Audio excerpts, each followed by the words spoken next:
ভারতের সবচেয়ে গুরুত্বপূর্ণ ম্যাচ উইনারদের একজন। ক্রিকেট জীবনের হাইলাইটস একটু শর্টে বলি।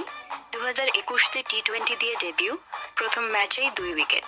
2021-এর চ্যাম্পিয়ন্স ট্রফির ফাইনালে পাকিস্তানের বিরুদ্ধে 77 রানের ইনিংসটা এখনো লোকে মনে রাখে।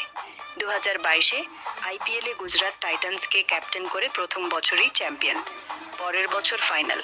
2022-এর বিশ্বকাপে ইনজুরির জন্য পুরো টুর্নামেন্ট খেলতে পারেননি, কিন্তু ফিরে এসে 2077 টি-20 বিশ্বকাপ ফাইনালে দক্ষিণ আফ্রিকাকে শেষ ওভারে রুদ্ধ করে ভারতকে চ্যাম্পিয়ন করিয়েছেন।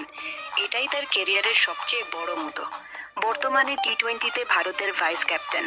টেস্ট খেলেন না 2018-এর পর থেকে।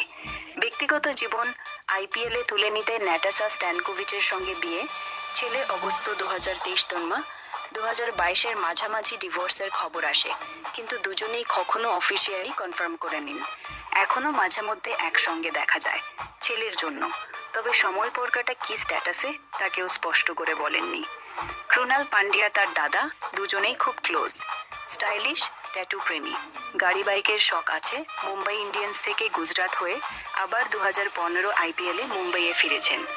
এক কথায়, মাঠে যেমন এক্সপ্লোসিভ, মাঠের বাইরে জীবনটা ঠিক তেমনই।